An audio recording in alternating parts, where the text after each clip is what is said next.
Welcome, artists and art fans. Thank you guys for tuning in to the only place where we chat with artists and talk about their trade tools and tips. Like I always say, we know they walk the walk. Let's hear them talk the talk.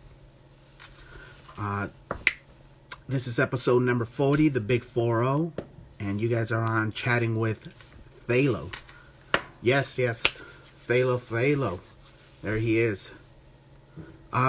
So the reason why I say this, I got a special treat for everybody. Thank you guys for joining and tuning in. Today, it looks like the shoe is at the foot. So, chatting with Thalo. And there he is, Mr. Interviewee himself. Hey, brother, how are you? Good, man. Fucking, I would say about 99% right now.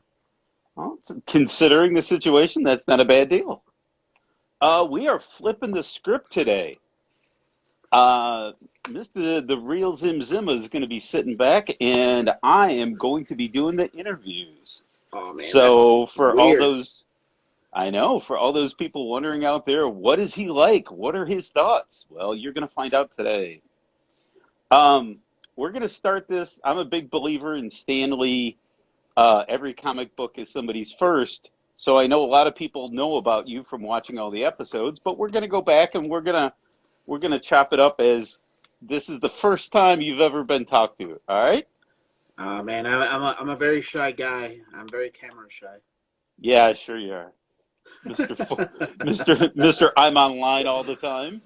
I'm very camera shy, guys. Yeah. We're going Is to this start. Go ahead. is this live? Yeah.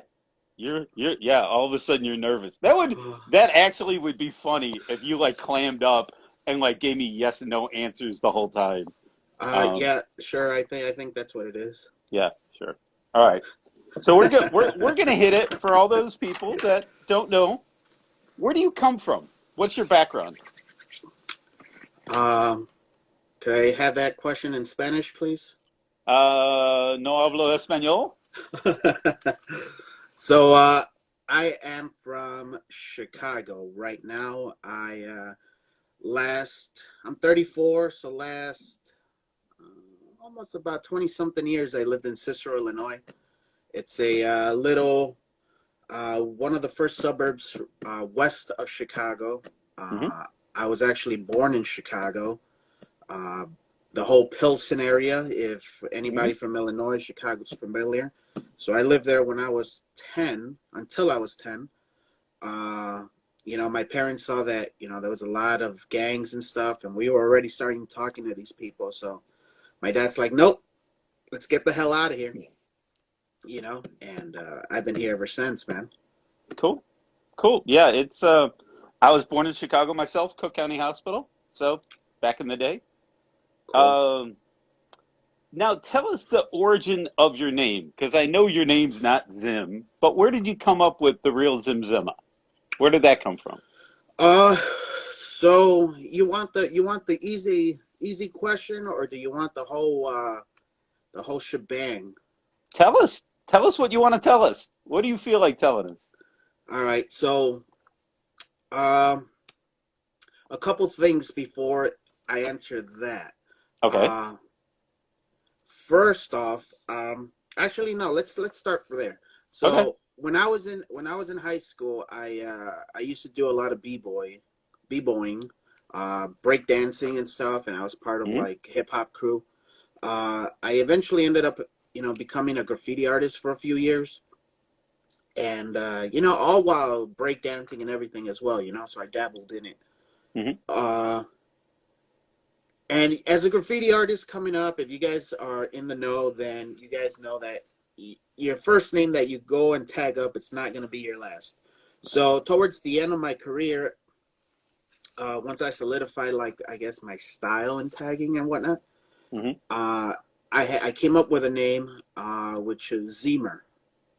I Okay. used to write Zemer, Z-M-E-R. Uh, And I had one of my friends, he was a graffiti artist. Every time he'd see me, he'd be like, Zimma, Zimma, Zim Zimma, So, I would hear this motherfucker down the hallway. I went to, in Cicero, I graduated from Morning East. Hmm. Little fun fact for everybody else. That's pretty much, if you guys know who Fat Tony is from The Simpsons, Yep. the guy who voices him also came from that school. So Oh, that's cool little cool. I fun. didn't know that. Yeah, cool little fun fact. Um, so I graduated, and you hear, and we're talking about over 3,000 kids. Yeah, it's a big Hallways are school. Yeah, yeah. fucking, and you hear down the hallways, Zim Zimma. You know what I'm saying? I'm like, okay, cool. So now, flash forward to 2017, um, right before I made my mark here on Instagram. Right. I opened up my own shop, my art shop in Hmm. on Facebook, and I called it Mr. Martin's Gallery. So my real name is Mario Martin Delatorre. Okay. Um, so I'm like, okay, I'll use my middle name. I believe that names have power and stuff. So I Right. think Martin sounds more professional than Mario Okay. because so Yeah. I'm like, okay. So I'm like, okay, I'll start it off. It was doing all right, and then my youngest brother, he's all like, hey, I it's like we're living in the 21st century. You got to get with the fucking program. Change change that name up because it sounds like something like a 70-year-old's art gallery and shit. Right. Right. Yeah. So find something that's catchy. And I'm like, well, Zim Zimma's catchy. It rolls Yeah. off the tongue. And that made me think of my friend. Bro, lo and behold, I go into Instagram, I type in Zim Zimma, it's taken. Uh, Oh shit. yeah, yeah. Zim Zimma is actually, there's a guy, I think Beanie Man or something like that. He's a rapper Okay. who released an old song, and it goes Zim Zimma. Who got the keys to my bimmer? You know. Oh, okay. So that's where my friend was getting it from, Zim Gotcha. Zimma. So I'm like, fuck it, I'll be the real Zim Zimma. It has a catchy, rolls off the Yeah. Yeah. tongue, and it's cool. It reminds me of my graffiti days. And that's pretty much the origins of the name, dude. No, that's cool, and it sounds much better than a 70-year-old art Yeah, gallery that my you sit in. Mr. Martin's Gallery. Mr. Martin's Gallery. Yeah, I can't. When I think of Mr. Martin's Gallery, I don't picture you or your style at all. Yeah, yeah, I that's what he picture said. some old guy doing like watercolor ducks and shit. Yeah. Oh shit. Thanks. So everybody as a kid, all kids draw, you Yeah. know.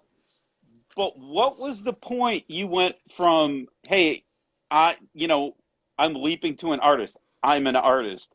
Because everybody draws. But when was it that, what was there a point in your life? Was there an aha moment? Was there something that you decided, oh, shit, I'm an artist?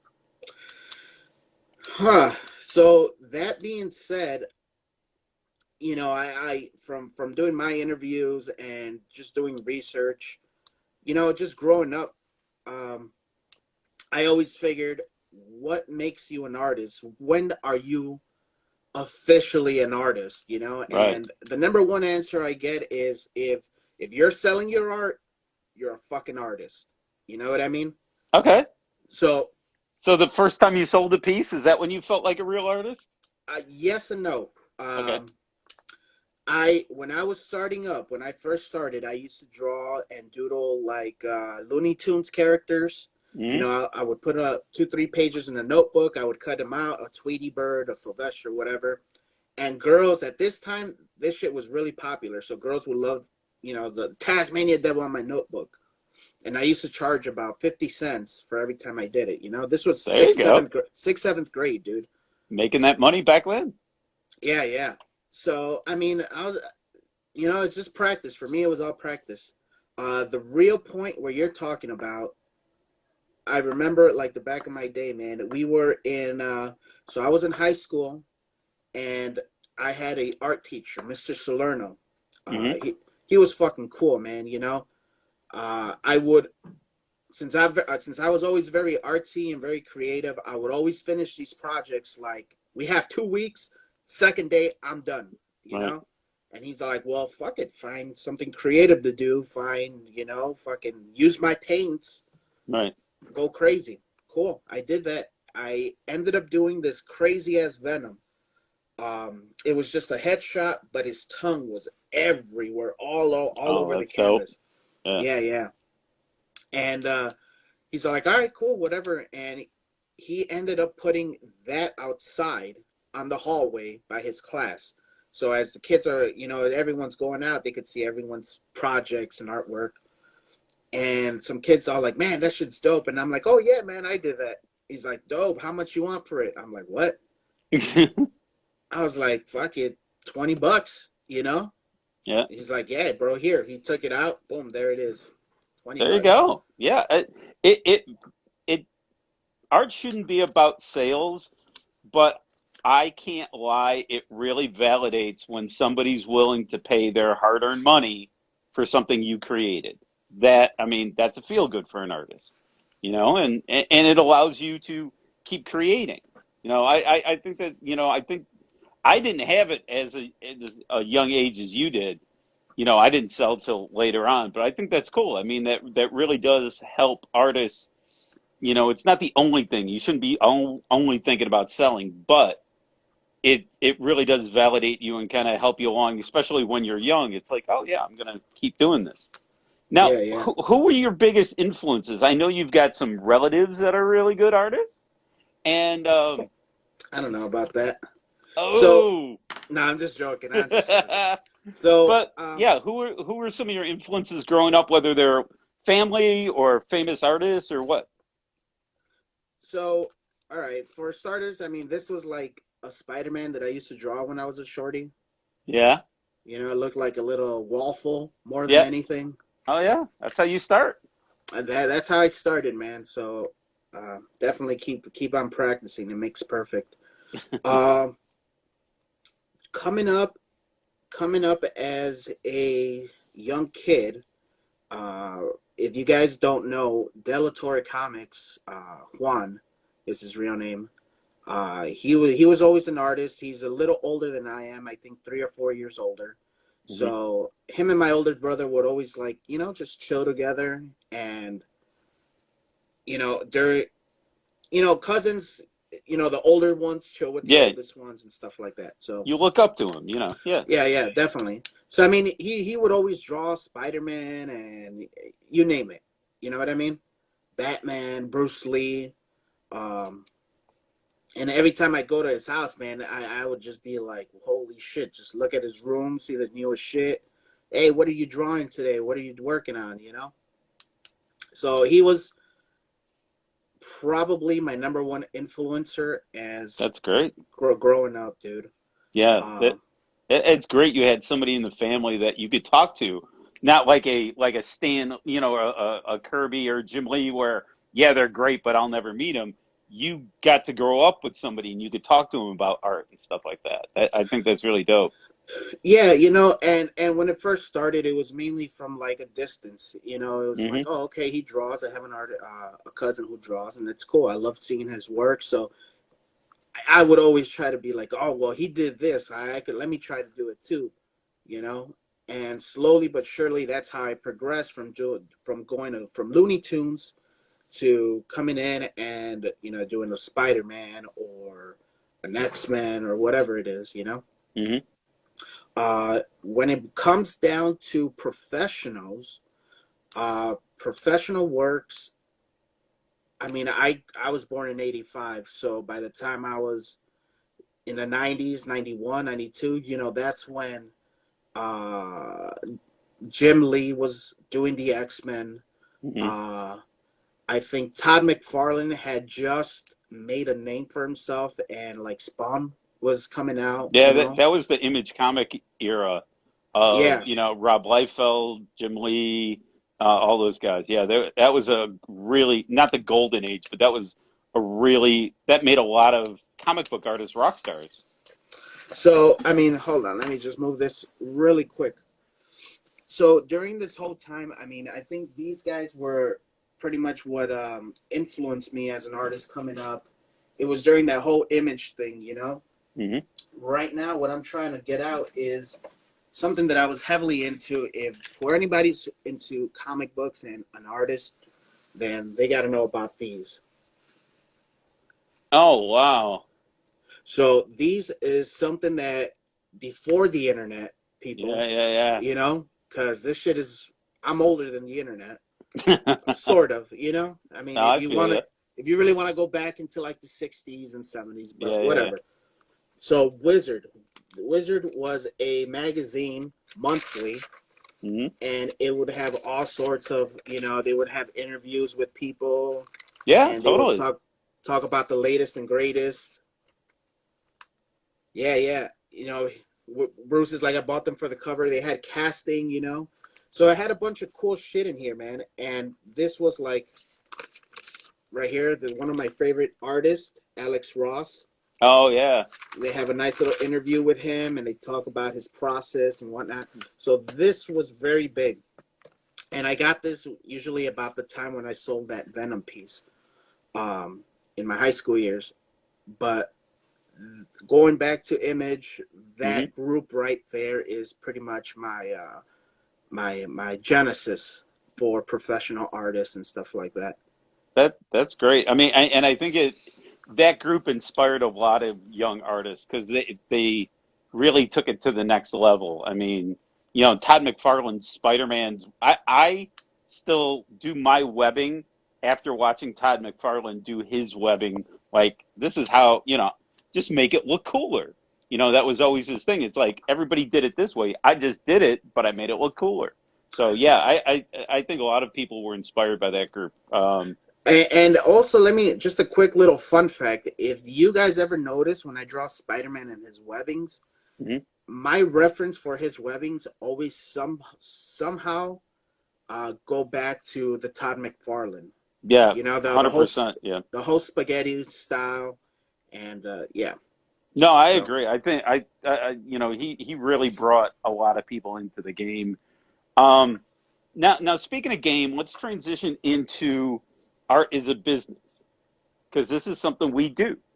Um, how have you developed your career? It's one thing, as a kid, oh, I drew something, and some kid paid me $20 for it. But now we're developing our careers.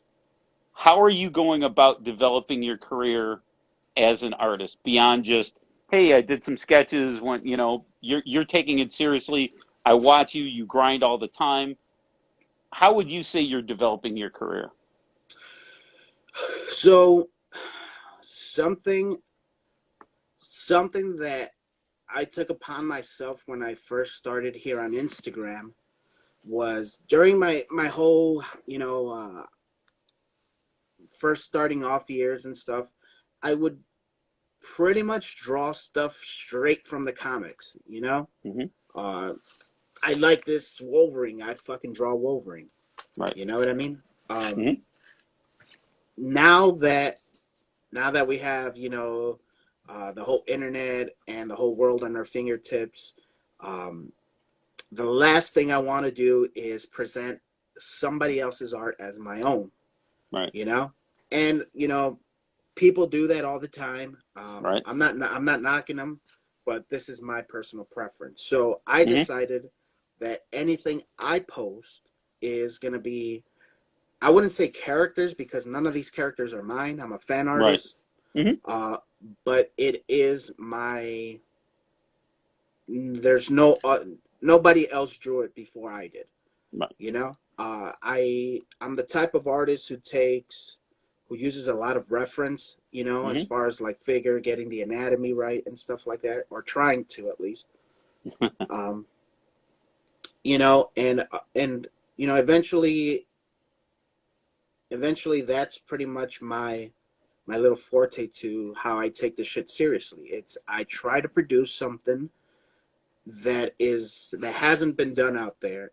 That Hmm. way I don't get shit for it later on. It's not like, hey, you took this guy's or this guy did that first. And No, you're putting your own spin on it.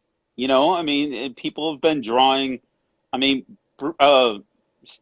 Jim Lee doesn't own Batman, Well, he owned, but when he started, and all these guys, they're putting their spin on these characters that have been developed before them, and that's what you're doing, And it's as long as you're not copying directly, you're putting your own spin on it. And I've been watching I mean, we've known each other for a while now, and I've been watching you develop, and it's always taking your style. I mean, you could definitely tell when you do a piece of artwork. I don't even have to look at a signature or whatever. I know you did it. You've got a very distinct, unique style to it.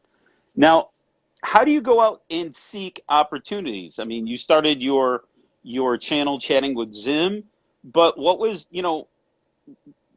how did you come up with that? What was the idea behind chatting with Zim, developing how do you get more followers, that kind of thing? What was your thought process behind that? Um, honestly, well, how can I put it? They say that poverty can also be used to what's that word I'm looking for? It'll be your number one motivator. Right. You know Okay. what I mean? You could Hmm. use anything to motivate you. So for me, it's poverty, man. I mean, I'm not the richest guy. I'm not the poorest guy, but it's like I came from a we've come up as a family. Let's put it that way. Right. I remember my one of my first Christmas when I was a child. I literally had the whole Charlie Brown, Christmas tree without any. It's just the branches, man. So that's where Wow. I come from. Yeah, dude. Yeah, yeah. Now that's where we come from, and Hmm. it's made me very humble, and where I execute from is pretty much that thought process. It's like I don't want to go back there. You know what I Right. mean? I don't want to go back there. I've been there. I've done that. It's not the best life, so let's start something new and let's light that fire. And that's where I get my shit from. But it's not all about money, though. It can't be, because nobody No, gets into the art game to go, I'm going to be a millionaire. no, But, no, no. you It's know, that. Nah, I'm sorry to cut you off, man. But no, it's no, definitely not about money. But for me, it's just having. I don't know. I don't know what it is, man. It's having that thing be like, okay, well, I mean, I'm an artist. I'm a starving artist. hmm, Like it's true. It's that saying is very true. yeah, But for me, it's like, okay, this is a passion, and I've heard over my life saying, don't ever think about money. Think about your passion. Do what you like, and the money will come eventually. exactly. So for me, it's like, okay, well, I don't want to go back there. I want to eventually try to make some money, Hmm. but for now, this is all a passion. This is passion. Everything that you guys are seeing from me, as far as the show, my artwork, that's my passion for the game. Hmm. You know, so I guess poverty and passion is what pretty much fuels me. You That know. those are two strong motivators, man. I mean, somebody asked me once, how do I become an artist? And I told them, if you could be anything else, be that. Because being an artist isn't something you want to be. Being an artist is something you have to be. You either, if you've got the drive, you have to create. You don't do it because you want to, you do it because you have to. And I could see the passion in your work. I could see the hustle behind it. And I know with you getting off the ground with chatting with Zim and all the other things you got going on, it's it's tough. The business part of it is the hardest part. The creating, and people don't realize that the doing the artwork's the easy part. Oh Doing yeah. all the other things like marketing yourself, developing a collector base, that kind of stuff. That's the hard thing, and there's really no one way to do it. There's not. It's not like math. One plus one doesn't equal two. Every artist does it different. Everybody's got a different take on it. Everybody's collector base are different. Somebody that would collect my work might not collect yours. Somebody that likes your work might hate mine. So there's no one way to do it. It's very difficult. Now, how do you, speaking, I want to talk a little bit because this came up on the Mac family chat. They were talking about pricing. And, me and Bruce even did some chatting about pricing. How do you price your work? Is it, do you think about the hours you put into it? Is it market value? Like, well, I sold a piece for 40, so I know it's worth 40. What's your thought process behind pricing your work? My pricing, so once I started doing this, and I've heard this from a few people where I pretty much undersell my work. Um, to some extent, that is true. Hmm. Uh, I've the way I price thing is like this. I don't have a name behind my work. My name is not known as much as I would like to be. So therefore, I'm not saying that my work is not worth that price. I'm just saying, hey, if you don't have that thing behind it, you might not get to the price where you want to go, you know? Hmm. So a good example would be Alex Ross. Alex Ross is pretty much my number one favorite artist, and he sells his prints for like $400 or $500 Hmm. starting. You Right. know, um, I don't have that thing behind it, and I will never sell it like that. You know, well, I never say never. Yeah, You know, don't say yeah, never yeah, yeah. because Never he say didn't never. start off. Yeah, he didn't Yeah, start off true. selling it $400 or $500 a piece. You know. So the way I price my shit is like, okay, well, I'll start from the bottom. You know, and at first I started selling my sketches. I think it's like $10, Hmm. and people slowly kept telling me, it's like, hey man, yeah, I think they'll pay more. They'll pay more. And I, just started going on the internet and seeing, hey, how do other artists price their shit? Hmm. And the number one was start from the bottom and slowly Yeah. increase until you find that that price point where they're willing to pay that all day, Right. you know. Um, so that's where I started. Right now, I think something like average a piece of paper, maybe $30 starting, and that's probably one character, you know.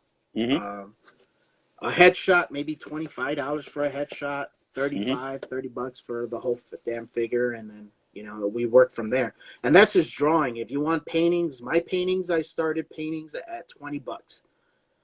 Actual acrylic paints. Right now, this is a 9 by 12. Hmm. So a 9 by 12 canvas painted right now, I think I'm at $50. Okay. And that's. I mean, everybody's got to find their own niche. Um, I I take the opposite approach where I think too highly of myself and I price a little high, and it's it's all market. It's is somebody willing to pay for it? Because like you said, right now you and I are not name brands. Nobody's going to buy a Thalo, but they will buy because they like the artwork. So it's what they're willing to pay for it. I see a lot of young artists going both ways. I see somebody who just started charging like $50 per slap, and I'm like, no, and it's not that great. I'm like, nobody's going to pay $50 for your slap, but you don't want to tell them that, it's. But also, I don't. I hate when I see people giving stuff away. Like, oh, I'm just going to do something. Uh, I thought I was watching you and Bruce the other night, and you convinced because you were doing a Turtles piece, and you're like, "Hey, Bruce, do a Turtles piece," and he was just fucking around, and then all of a sudden he started to get into it, Oh yeah, and yeah, it that's turned out awesome. dope, That's right? awesome. Yeah. And I was like, "Yeah, sell that." I mean, that's that So I always think that it's difficult and it's different for every person. You've got to feel like your audience, and you've part of it is also developing a following. What have you done, if anything, to like really cultivate your audience, develop a following? I know chatting with Zim has had to have helped you quite a bit. I mean, you're getting all these people and you're talking to all these people, but what else have you done to kind of cultivate an audience, kind of build your brand? Um, Something that I usually try to do, and that goes back to pricing. I pretty much try to do um, high quality high quality artwork at a super valuable or super Right, um,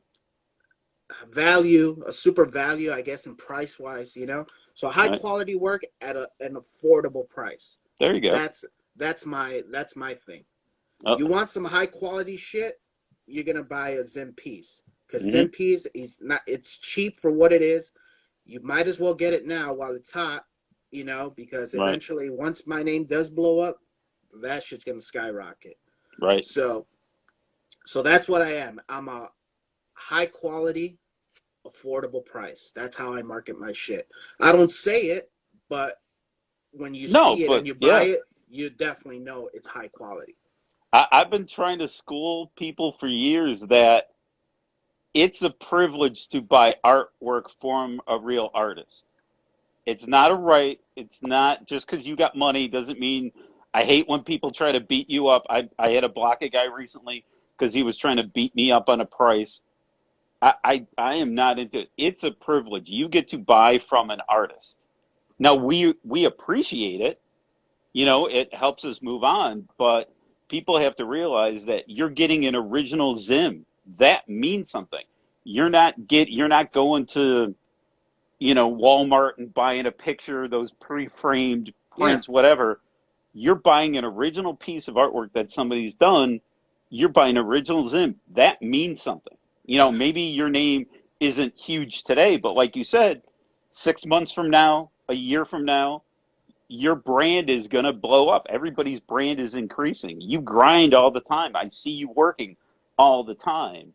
You're only going to go up. Your stock isn't going to go down. So, um, now, I do want to talk about one thing before we transition. I do want to talk about the balance of family because we're both family people. oh yeah. Balancing spending time with the family and doing art. How do you pull that off? This goes back to something that I talk about, called my secret number, um, or the things that you give up. What is it called? Um, the sacrifices that you make, I guess. Right? Um, so the way I balance is my relationship with my spouse is it's a bit different. Her and I were not married. Hmm. We do have a kid together, and we don't live in the same household. You know, Okay. so the way I plan this, or the way we're doing this, is Sundays, Mondays, and Tuesdays. I'm I'm here with my parents, and then the rest of the days for the week, I'm out there. Okay.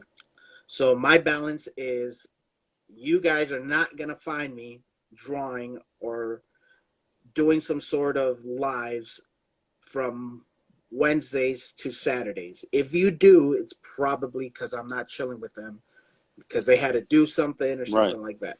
So most of my art is done Sundays, Mondays, and Tuesdays, and that's how I balance. If I'm with them and I want to draw something, it's usually after 10 p.m. They're both asleep. I'll probably stay up till about 11:30, and do a slap or two. You know what I mean? Yeah, Or I've seen you up online real late at night. So I yeah, mean, yeah, it is a challenge, but it's family first. But then you sacrifice your sleep, or you yeah. sacrifice it is what it is. But no, that's how people like you get ahead because you're willing to make that sacrifice. So many people out there aren't willing. They want to be artists. They want to be on Instagram. They want to get 20,000 followers. And you look at them and they've got like 10 posts. I'm like, Yeah. yo, that's not enough. You got to grind, in my opinion. I I could be mean, wrong. now aside from that, when I first started Instagram, in like October, November 2017, at Hmm. that point in my life, I was unemployed. So I was working every day. I would post something. You know Right. what I mean? So to the point where it got like, holy shit, this is too much. I started my career that I'm at now, Hmm. and I'm like, holy shit, I cannot post every day. So that's when I was starting to, I don't know, I guess my real followers, you guys know that eventually it went from every day to once a week to now what it's Monday, Wednesdays, Fridays. Right. So that's when I release my shit. Monday, Wednesdays, and Fridays between 11 to 2 p.m. That time frame. That's when I release my shit. Now, do you find that the time of day, because trying to think of this too. The time of day when you release something, like if you post something early in the morning, does it do better than when you post at night, or do you think it doesn't matter? It's just all the algorithm out there. I mean, what's your Uh, opinion on that? I think that there is an algorithm, and it's always changing, man. Right. The reason why I do it at that time on those days is because through my analytics on Instagram, Hmm. it allowed me to be like, okay, well, my followers are from 12 noon all the way to about 3 p.m. That's when they're all on, you know? Okay. So my logic is, okay, I'll fucking drop it between 12 Right. and 3 when they're all on and they're all going to see it. You know what I mean? And that's pretty much why. No, that's really smart, and I don't think enough people take advantage of the Instagram analytics where they give you the information, Oh, and yeah. it's up to you how to use it. And I see people randomly post stuff, but yeah, there's definitely a science behind a lot of it, especially if you want to get your stuff out there. Anything to your benefit, you know. I mean, use all the tools in your toolbox. Um, Now we're halfway through the interview. We're gonna start getting deep. Go for We've it. talked a little bit about your background and a little bit about the business acumen. We're gonna talk about artwork itself, like art itself. It's like, what does your artwork say? I mean, you're a fan artist. You do a lot of characters, but you obviously put your own spin, your own style. But what do you think your artwork has to say for itself versus somebody else who does a Wolverine, or what do you want people to think about your artwork when they see it? When they see it, I want people to be, I'm buying it. That No, I'm works. no, I'm just joking. No, Uh, no, no, I'm just messing with you, man. Honestly, when I draw something, I want people to be like, this guy, this guy is either his style, his art. This guy is good, and I could definitely see that this guy was born somewhere in the '90s. You know okay. what I mean? Hmm. So that's what I wanted to say. Why? Because I've seen comics, the whole digital transitioning and everything, but and I don't get me wrong, I love Kirby and all those guys in the past, Silver, Golden Age, and whatnot. Hmm. But I really love that gritty style from the '90s, man. From these people, these artists. Eventually, I would say Image, because those are the artists that were hot. You know what I mean? Back in the Right. day. So I think my style has a lot of influence from the '90s, as opposed to what I like seeing. Now you mentioned it just a second ago, digital. Would you ever consider going digital? You're a very analog artist. You're very, markers, paints, all that. Would you ever consider going digital, or what are your thoughts on digital artists versus like kind of hands-on artists? So another little fun fact is I wanted to be a comic book artist when I was in high school. That's what I was striving for.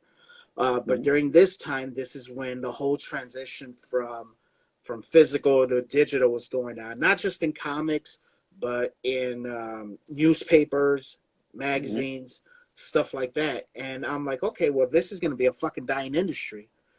Comics is going to go Right. with it. Fuck, was I wrong? Right. I was very wrong.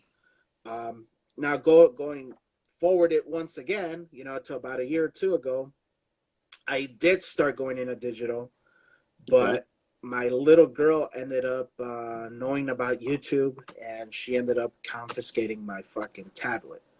So yeah, yeah. So I mean, long story short, I was like, she'll use it on the weekends or on the weekdays. No, no, no, no. It wasn't like that. All right. And at that point, I was like, fuck.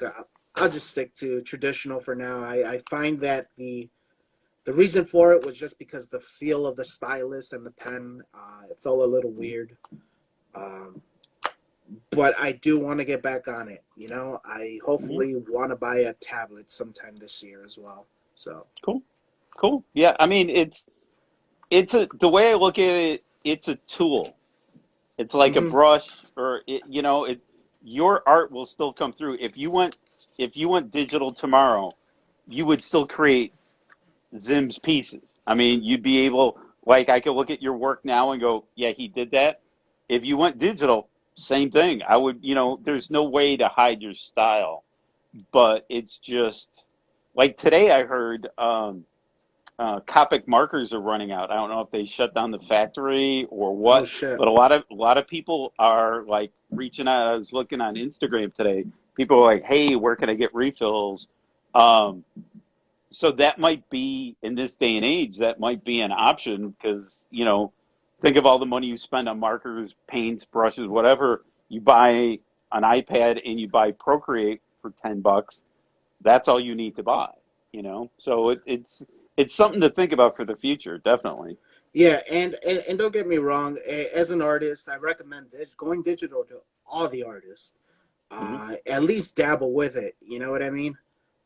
Don't knock it. Don't be like, "Hey, I'm old fashioned." It's like, no, motherfuckers, you guys are.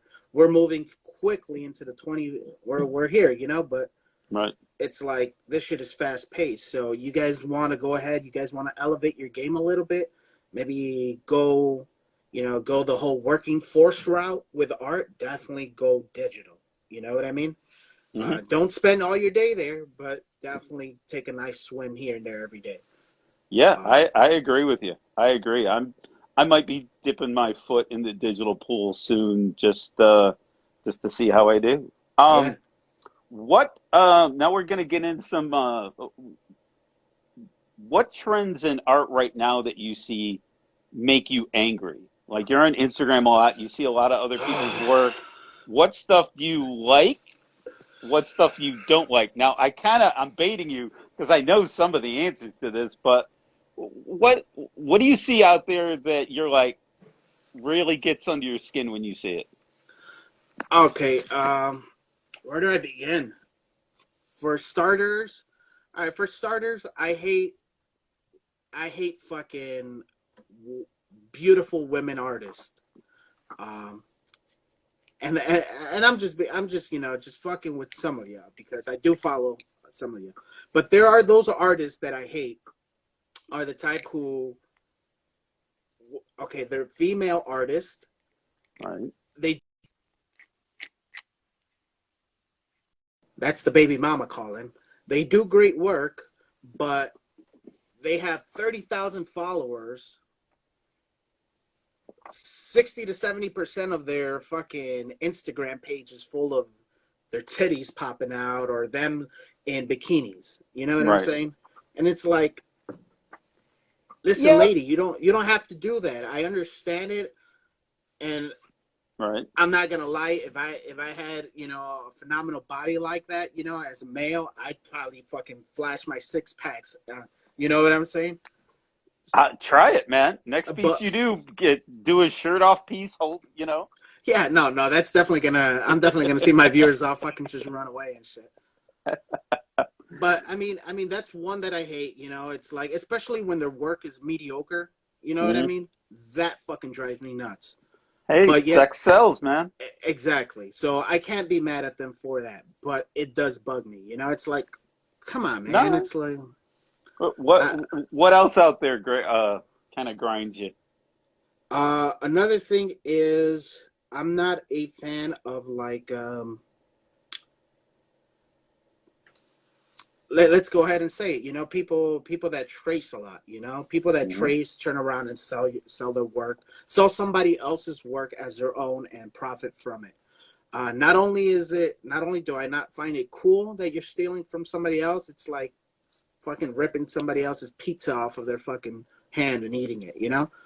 But Light it, table it artists. yeah, exactly. Hmm.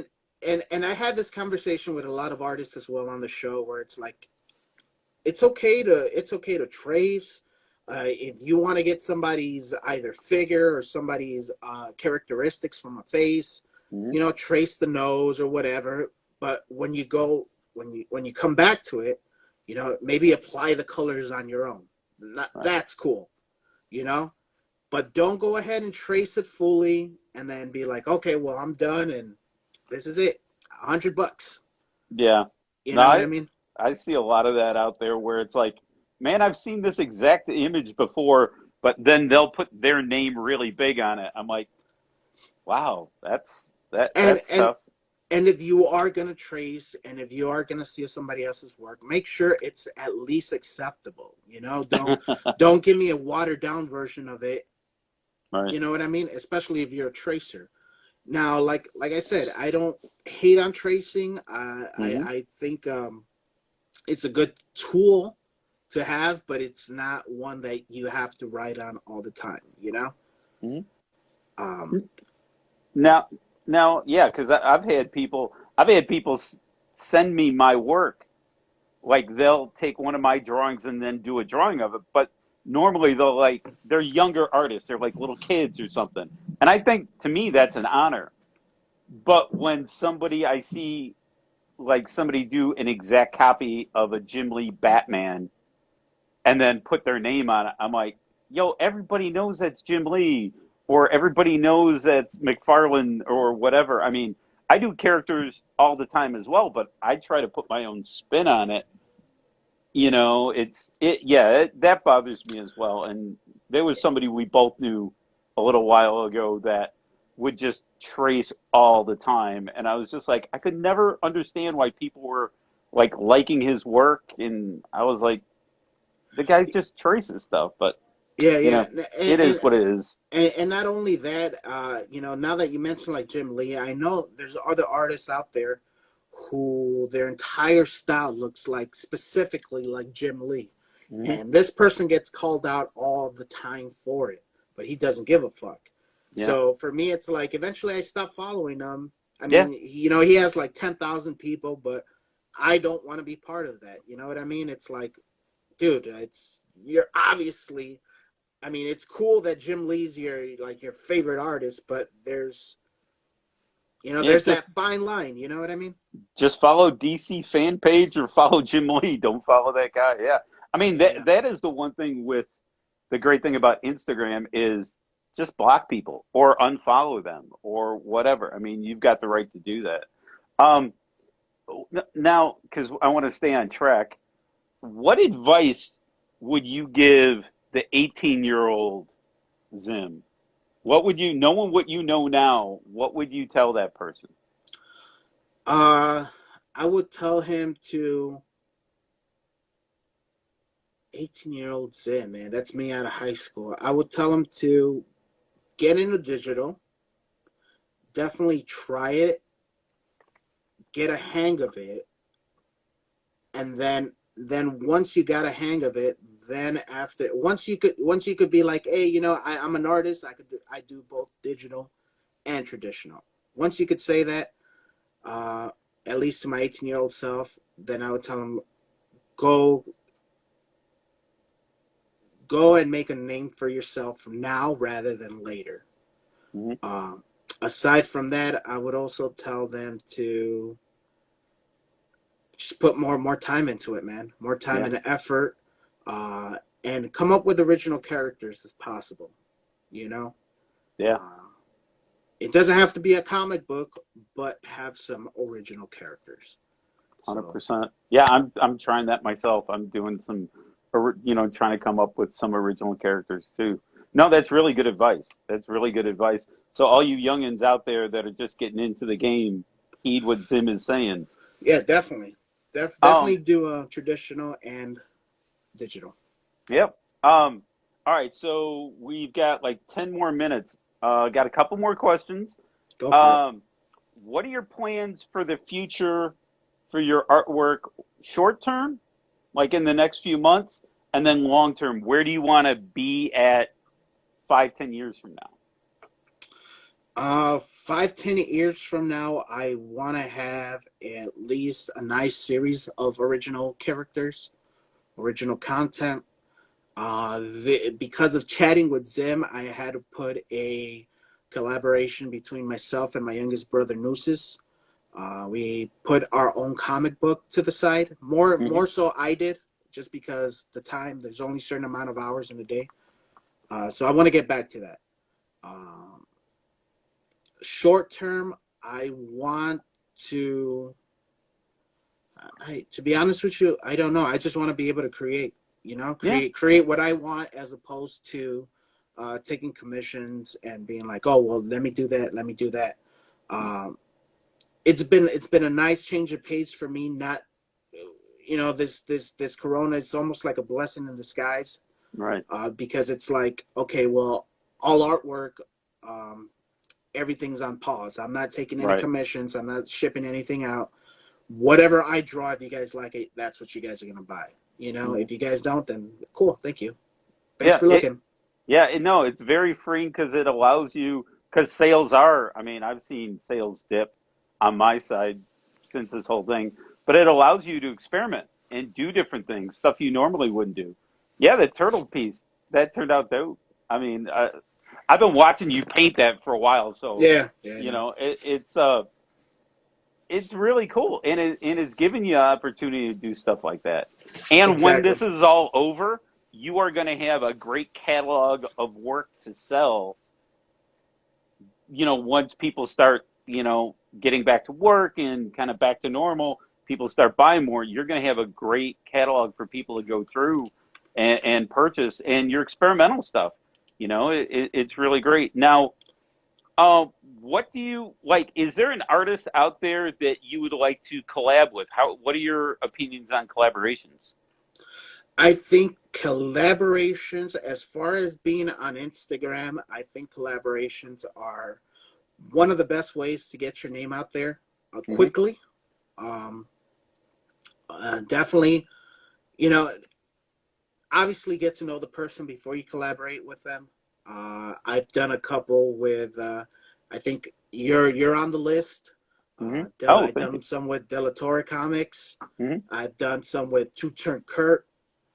Who else have I done some collaborations? Comics to Canvas.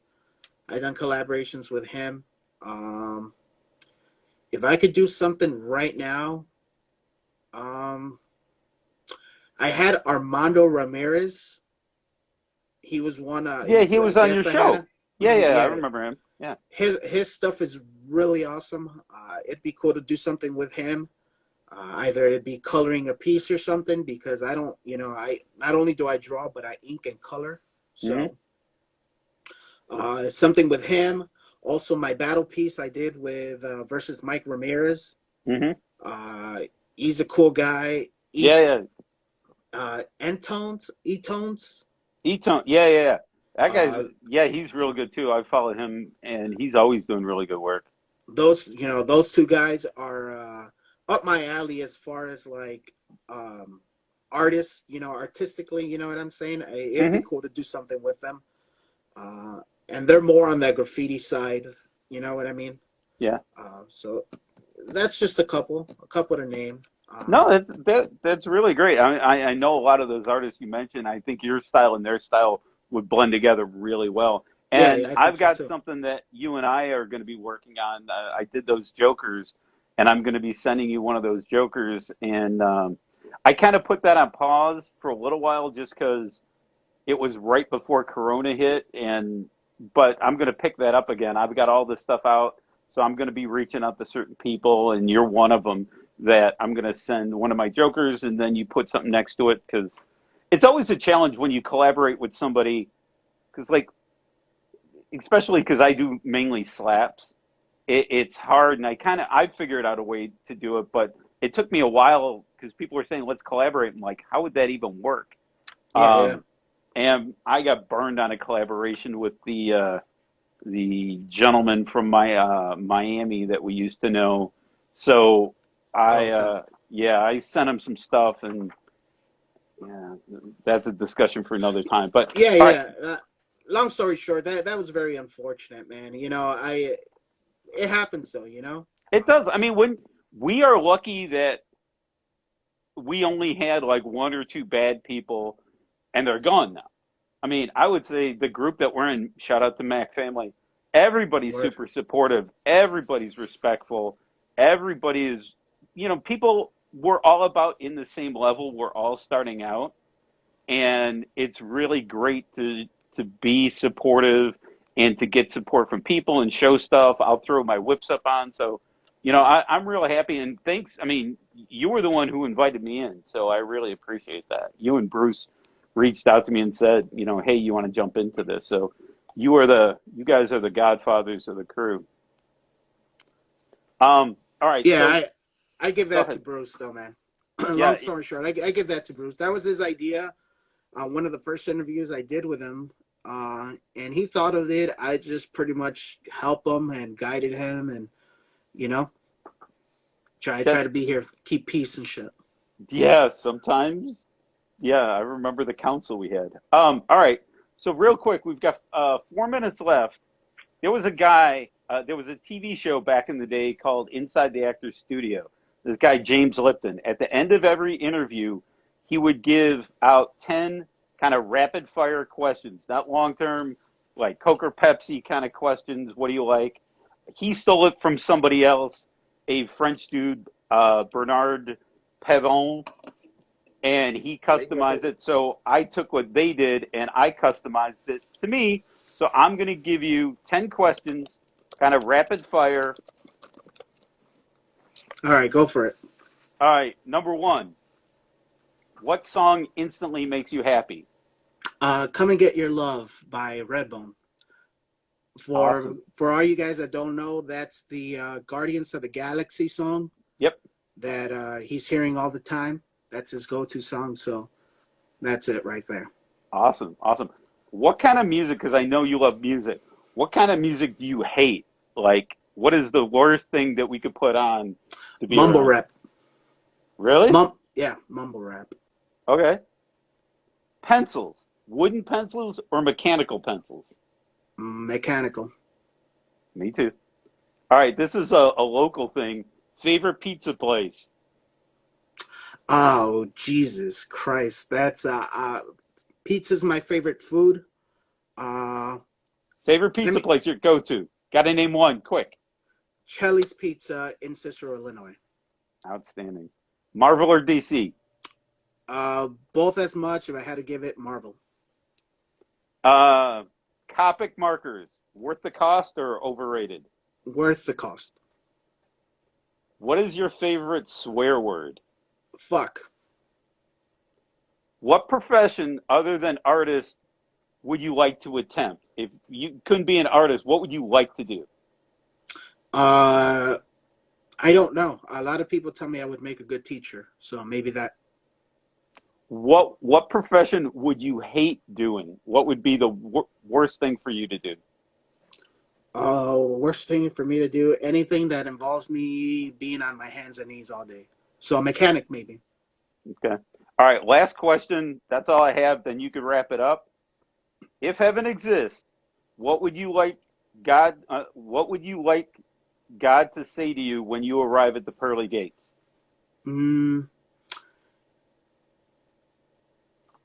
It was a hard road, but I'm glad you made it. There you go. Interview with Zim. Yep. We are at 4:58. You want to do your wrap up? And but before you do that, it was a pleasure interviewing you, and it was a pleasure, I really appreciate you letting me do this. Well, I guess that's it for episode 40. We got a minute 20 seconds remaining. It's right there on my board. This has been Chatting with Thalo. Thanks again for Thalo for taking the hot seat there, the driver's seat. I am your guest and semi-host, the real Zim Zimma. So find me. It's pinned down at the bottom. You guys could also check out Thalo Halo. Make sure you guys check out Monsters Art Clan as well. Definitely 2 of us are in there as well as many other talented and amazing fucking artists there. Make sure you guys are checking us out, not only here on Instagram, but make sure you check me out as well on The Real Zim Zimma or Chatting with Zim on YouTube. Make sure you guys like and subscribe, and definitely go ahead and hand that piece of information to other artists or art lovers. Thanks again to Thalo Halo. Wait, who do you have coming up and promote your next show? Well, I'm trying to, man. You over here cutting me off, Shit. brother. Sorry. So this is episode number 40, episode number 41 in about an hour. Come back to chatting right here on Zim Zimma. And we got Jace Drum. So returning guest. Don't miss it.